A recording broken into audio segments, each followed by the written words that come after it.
All right. Good afternoon, everyone. In a short while, I will be joined by our guest, Kani Wignaraja, UNDP's Regional Director for Asia and the Pacific, and Stephen Rodriguez, UNDP's Resident Representative in Afghanistan. He will be joining us virtually from Kabul. They will brief on the release of UNDP's Afghanistan Socioeconomic Review entitled Fragile Gains, Deepening Subsistence Insecurity. And tomorrow, our guest will be Marcoluigi Corsi, the Humanitarian and Resident Coordinator ad interim for Myanmar. He will join us virtually to brief on the 1-month mark of the devastating earthquakes that hit Myanmar late last month. Then at 1 p.m., there will be a briefing here by Evangelos Sekeris, the permanent representative of Greece to the United Nations and president of the Security Council for the month of May. And he will discuss the Council's program for the month. Turning to Syria, the UN Special Envoy for Syria, Mr. Geir Peterson, expressed his deep concern at the unacceptable violence in Syria, especially in suburbs of Damascus and also in homes. Mr. Peterson stated that he's alarmed at reports of civilian casualties and casualties among security personnel and the potential for further escalation of an extremely fragile situation. He's also alarmed at reports of Israeli attacks. These attacks must stop, he said. The Special Envoy urges immediate measures to ensure the protection of civilians, bring about calm, and prevent incitement of communal tensions. And he notes and supports efforts underway in this regard. He calls for those responsible for incitement and killing of civilians to be held accountable. He also calls for full respect of Syria's sovereignty and stresses that moving forward requires genuine inclusion and trust building and meaningful dialogue and compromise. Turning to the situation in Gaza, the Office for the Coordination of Humanitarian Affairs warns that Israeli forces continue to bombard areas across the Strip, with attacks hitting tents and residential buildings. Scores of Palestinians have reportedly been killed or injured in recent days, with civilian infrastructure damaged. As the full blocking of any supplies into Gaza approaches 2 months, stocks are being steadily depleted or have run out entirely. This leaves more than 2 million people with severe shortages of food, water, shelter, medicine, and other essential supplies. Our partners tell us that more community kitchens have closed this week, and there are no tents left to distribute. The last 6 emergency shelter kits, which do not include tents, are set to be distributed in the next few days. People in Gaza have told our partners that they are having to live near raw sewage as close to 10 meters away. This comes as recent hostilities destroyed more than 12 trucks used to collect, transport, and dispose of sewage. Efforts to distribute water are being hampered by the lack of generators, solar panels, and pipes. Fuel is also needed for the response, but as we told you yesterday, our efforts to retrieve it have been routinely denied by Israeli authorities. Our partners working on gender-based violence say they lack fuel to operate safe spaces or conduct community outreach, which is limiting critical services to emergency case management when possible. The UN Population Fund warns that all of the agency's protection supplies, which include shelter materials, hygiene items, and menstrual hygiene management kits, have been completely depleted. The agency says only 7 hospitals and 4 field hospitals across Gaza continue to provide obstetric and newborn care and are only partially functioning. Hospitals are also reporting a sharp rise in the number of malnourished, pregnant, and breastfeeding women, and most newborns are now born underweight. Turning to the situation in the West Bank, OCHA warns that settler violence continues, with at least 23 incidents resulting in casualties or property damage documented between the 15th and 26th of April. In one incident, in a herding community of Masafer Yatta, Israeli settlers attacked a boy and his elderly father who suffered life-changing injuries. Our partners estimate that tens of thousands of Palestinians remain displaced in Jenin and Tulkarm due to the operations in the north, which continues to drive humanitarian needs at a time when humanitarian partners continue to face movement restrictions in reaching those in need. Regarding Sudan, the Office for the Coordination of Humanitarian Affairs reports that more humanitarian supplies are being dispatched to Tawila, where more than 300,000 people fleeing recent attacks in Zamzam camp have sought safety. Yesterday, an interagency aid convoy led by the Deputy Humanitarian Coordinator in Sudan, Antoine Gerard, crossed into the Darfur region from Chad via the Adre border crossing on its way to Tawila. That convoy is carrying life-saving supplies, including dignity kits, nutrition and medical supplies, and other essential items. Food and nutrition assistance for some 220,000 people has already reached Tawila. We told you on Friday when those supplies from the World Food Program started to arrive. WFP reports that distributions of that aid started today in Tawila and are already 20% completed. The agency is also mobilizing additional assistance as the numbers of displaced continue to climb. Earlier last week, health, nutrition, and water, sanitation, and hygiene supplies for more than 340,000 people were dispatched from Chad to Tawila and to some localities in central Darfur. And today, another convoy of 19 trucks carrying nutrition supplies is expected to depart Chad for Tawila. The Sudan Humanitarian Fund, which is managed by OCHA, has disbursed more than $14 million this year in support of local and international partners responding in Tawila and other areas of North Darfur. This includes an emergency allocation of $2.5 million released last week to support emergency health, nutrition, and water, sanitation, and hygiene assistance for displaced people. Meanwhile, the first WFP aid deliveries to the center of Khartoum have arrived. Distributions of 70 metric tons of food supplies for nearly 8,000 people in the Buri neighborhood will start tomorrow. These are the first distributions within the downtown area of Khartoum since the conflict started 2 years ago. Distributions have also started in Al-Azari neighborhood in South Khartoum for 20,000 people, one of the areas at high risk of famine. And we have an update on the peace process from our peacekeeping colleagues in the Central African Republic. Today, the special representative of the Secretary General for the Central African Republic and head of MINUSCA, Valentin Rugwabiza, welcomed the decision by the leaders of the two armed groups, Return, Reclamation and Rehabilitation, and UPC, to rejoin the political agreement on peace and reconciliation in the Central African Republic, signed in 2019. Ms. Rugwabiza underscored that the mission is closely monitoring these encouraging developments, reiterating that a return to the political agreement remains the only viable path to achieving lasting peace in the country. The mission stands ready to support the implementation of the agreement, in line with its mandate, once the reintegration modalities have been defined by the signatories, the Central African government, and the armed groups. We join our peacekeeping colleagues in the Democratic Republic of the Congo to welcome the start of an operation to transport several hundred unarmed members of the country's armed forces, Congolese National Police, and some dependents from MONUSCO facilities in Goma to Kinshasa. Their transport to Kinshasa, where they will be supported by national authorities, is being conducted with their consent and under the protection of the Geneva Conventions. This operation is being carried out with the mission's logistical support and is facilitated by the International Committee of the Red Cross in its key role as a neutral intermediary. The operation will take place over several days and will consist of multiple convoys. This follows more than 3 months of continuous protection provided by MONUSCO to Congolese army and police personnel who had taken refuge in its bases since the M23 took control of Goma at the end of January. In accordance with United Nations regulations, all individuals under MONUSCO's protection had been disarmed. Our Deputy Special Representative in the DRC, Bruno Lemaki, said that the work carried out by our teams on the ground to protect these individuals in such a tense context demonstrates MONUSCO's commitment to fulfilling its mandate, even under the most critical circumstances. We thank the ICRC for its critical role in facilitating the implementation of this complex operation as a neutral intermediary with the agreement of all concerned actors. Mr. Lemaki called on all relevant parties to respect international humanitarian law and to do everything possible to ensure the success of this complex operation. And I now have for you a statement attributable to the spokesman for the Secretary General concerning Sudan.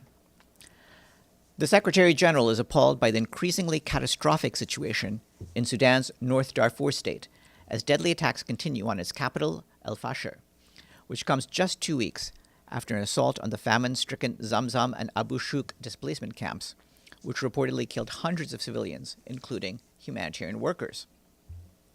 With more than 400,000 people estimated to have been forced to flee the Zamzam camp alone earlier this month, the Secretary General is deeply concerned by reports of harassment, intimidation, and arbitrary detention of displaced people at checkpoints.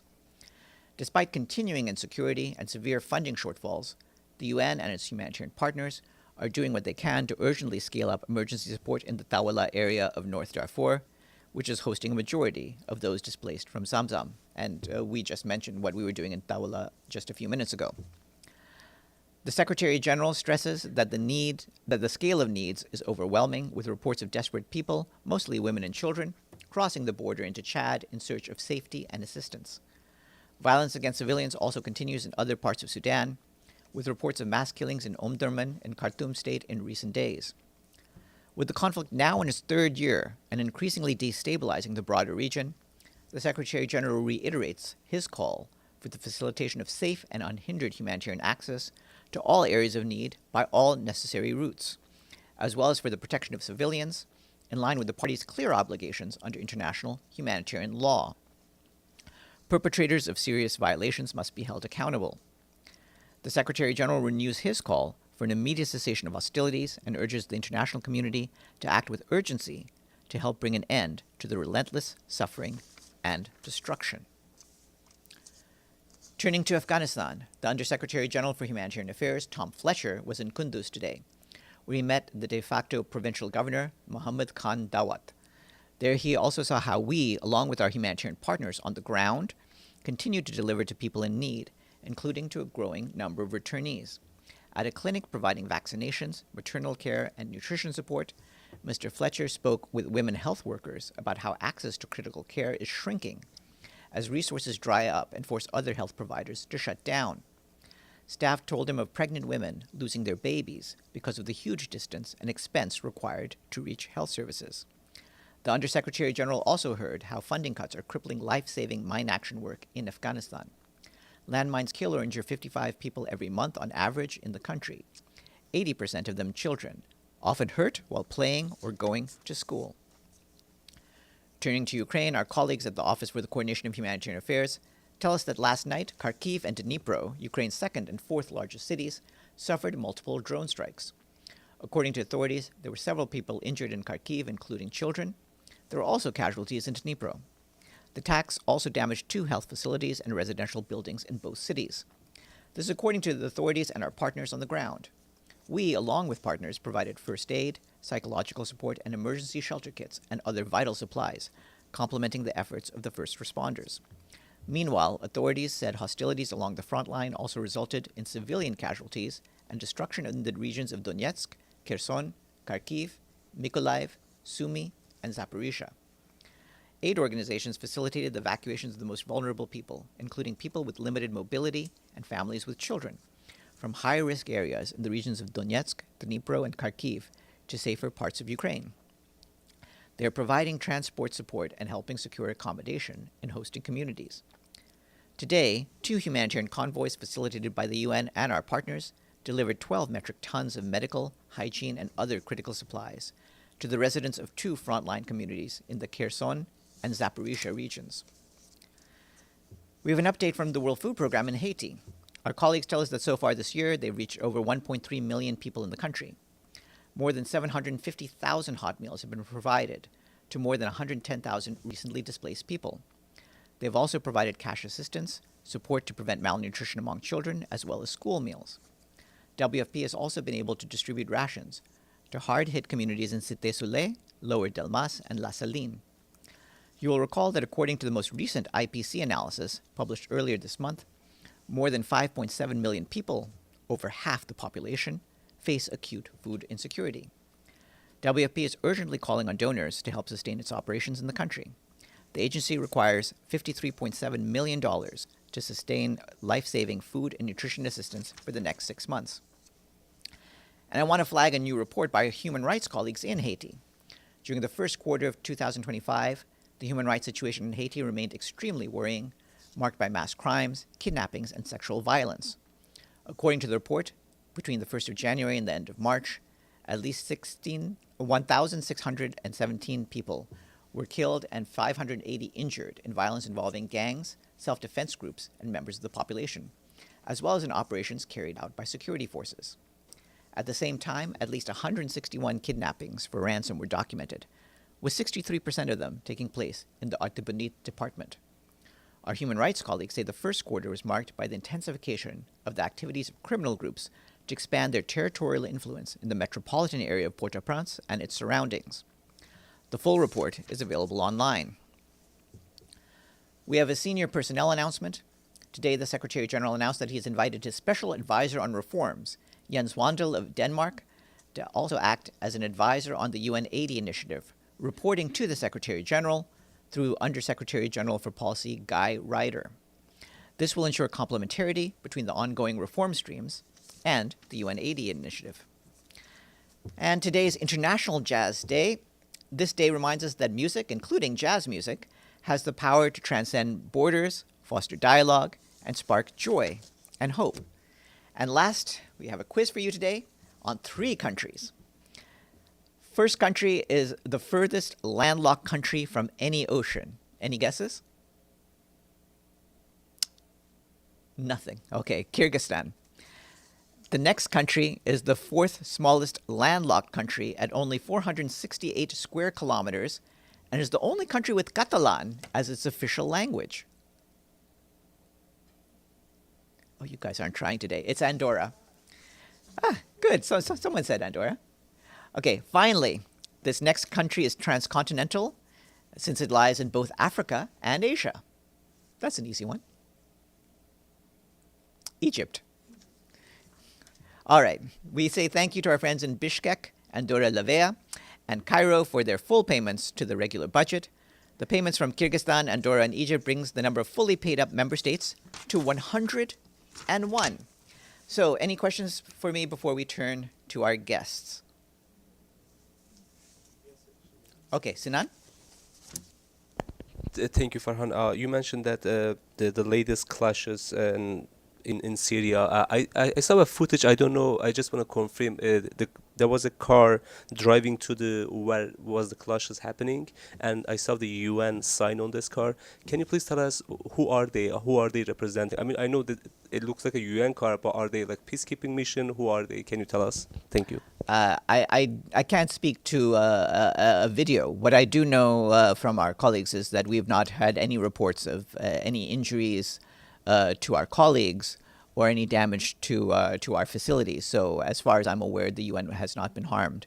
But the concerns that Geir Peterson expressed, of course, are shared by the Secretary General. Yes, Linda. Thank you, Farhan. This just has to do with the Black Sea Initiative. I was just wondering what the status of UN's involvement or efforts are regarding that and the possibility of it going forward again. As you know, our head of UN Trade and Development, Rebecca Greenspan, who had worked on the Black Sea Initiative with the parties a few years ago, has been in touch with them, and she is in discussions with the governments of Ukraine and the Russian Federation to see what steps can be taken to make sure that there's no conflict for any of the ships traveling on the Black Seas. But this is not, at this stage, a UN initiative, although, like I said, Ms. Greenspan has been working with them on this. Yes, Tulsi. The news that the UNFPA is moving entirely to Nairobi, is that correct? There's no information on that from me to provide to you. As you know, UNFPA's headquarters continue to be here in New York City, and you can be in touch with the UN Population Fund if there's any changes. There are efforts by different agencies to bring some of their colleagues, some of their offices and responsibilities to other areas, and that effort is growing, but there's no relocation of the headquarters to report. But there's a news report today that says that Guterres told the UN town hall meeting that the entire operations of UNFPA was moving to Nairobi. So is that not correct? There's nothing on this to announce at this stage. Once there's an announcement about the relocation of UNFPA's operations, that will be made by our colleagues in the Population Fund. And separately in Gaza, the World Food Program is no longer able to get any food stocks into Gaza. Is that correct? Yeah, we've been reporting on this for days. We said that the last food stocks ran out there over the weekend. There are, I just read out some updates about how we're trying to keep supplies going, but kitchens are gradually closing down because of lack of flour and lack of fuel. So all those kitchens, are they entirely dependent on WFP, or do they have other sources of They've had some stocks of food, but the importance of WFP food cannot be understated on this. And over time, if nothing is going in, all of the existing stocks run out.